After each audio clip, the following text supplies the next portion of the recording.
When people buy a home in a neighborhood with an HOA, they imagine it will bring safety, structure, and order. The lawns will stay green, the streets clean, and the houses well maintained.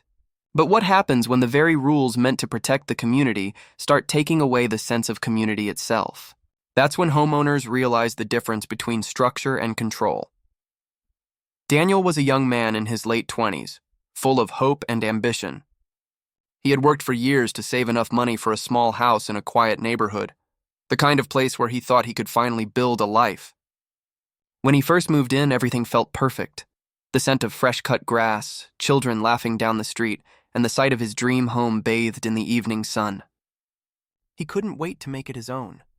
He bought garden tools, built plans for a shed, and even designed a small flower patch for the front yard. But that dream started to crack sooner than he expected. 2 weeks later, a letter arrived in his mailbox, crisp white paper, stamped with the HOA logo. It read, "Unauthorized shed construction. Immediate compliance required." Daniel frowned. The shed wasn't even finished yet. It was just a small frame at the corner of his yard. Surely, he thought, this must be a mistake. He sent an email explaining politely that it was a small project for storage and not visible from the street. Days passed, then another letter came, this time more threatening. By the third notice, Daniel realized it wasn't about misunderstanding. It was about power. He started noticing the same pattern all around him. His next-door neighbor, a mother of two, received a fine because her son had left a small bicycle in the driveway overnight. A few houses down, an elderly couple was cited for having a wind chime that produced excessive noise.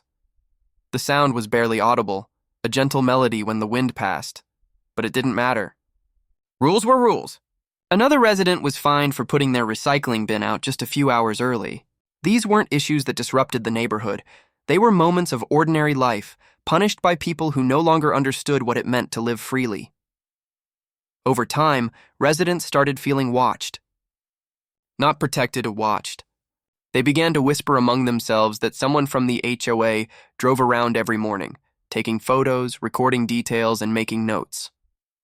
Every car parked slightly crooked, every flower that grew too tall, every faded mailbox flag, everything was being recorded. One homeowner said it best. "It's like we're living in a neighborhood run by cameras instead of compassion." Daniel tried to ignore it. He told himself it wasn't personal, just bureaucracy, but it began to affect his peace of mind. Every time he came home, he felt anxious, checking if something had changed, if another letter might be waiting in the mailbox. The joy of owning a home started to turn into the stress of maintaining compliance. Then came the board meeting. It was supposed to be an opportunity for homeowners to voice their concerns. Daniel attended, hopeful that maybe he could reason with them. But the meeting was more like a courtroom than a conversation.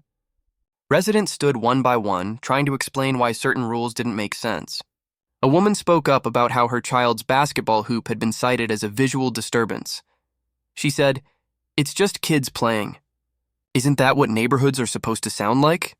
But the board simply replied, "The rule stands." Another man raised the issue of inconsistent enforcement, how some homes violated the same rules but received no notices.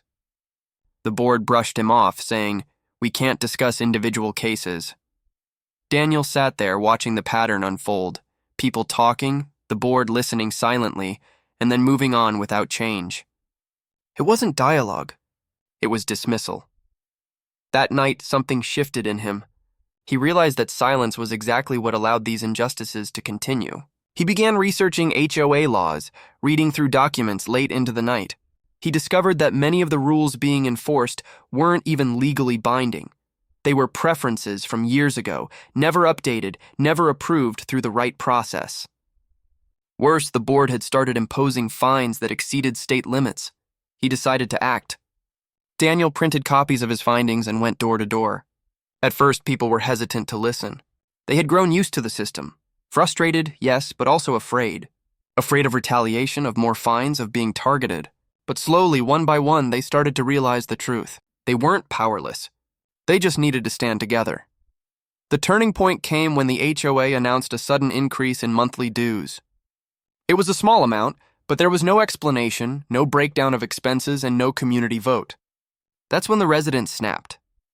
People began showing up in record numbers to meetings. They demanded accountability. Where is our money going? Who approved this? Why weren't we informed? The board couldn't provide straight answers. Their authority, once absolute, was finally being questioned. A special election was called after weeks of mounting pressure. The night of the vote, the community hall was packed. Neighbors who had never spoken to each other were now united, sharing stories, frustrations, and laughter. Daniel stood quietly in the corner, nervous but determined. When the results were announced, the crowd erupted. 2 board members had been replaced, including the president. Daniel and a retired teacher named Gloria were voted in. The days that followed were challenging but hopeful. Daniel and Gloria spent hours reviewing every single policy. They removed vague, outdated rules and focused on what truly mattered: safety, fairness, and respect.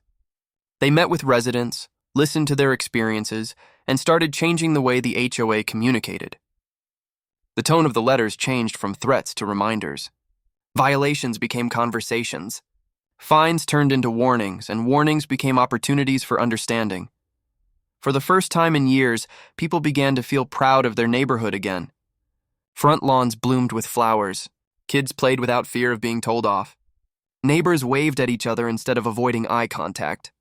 The sound of laughter returned to the streets that once echoed with silence and tension. Yet Daniel knew their story was not unique. Across the country, thousands of neighborhoods were still trapped in systems ruled by boards that valued control over community. The problem wasn't the existence of rules, it was the absence of reason behind them. Rules without empathy turn homes into cages. Rules without purpose turn order into oppression. Daniel once said during an interview with a local paper, "Rules should protect people, not punish them." When rules stop making sense, people stop caring. And that's how communities die. His words spread online, resonating with thousands of homeowners across the nation. Emails poured in from people sharing their own experiences, some far worse, some eerily similar. Months later, the HOA that once symbolized control had become an example of change. New boards from nearby neighborhoods came to visit, hoping to learn how Daniel's community turned things around. The transformation wasn't quick and it wasn't easy, but it was real. As the camera fades out in the episode's final scene, Daniel stands in front of his once controversial shed, now fully built, painted, and surrounded by bright flowers. His smile is calm but firm. The narrator's voice returns.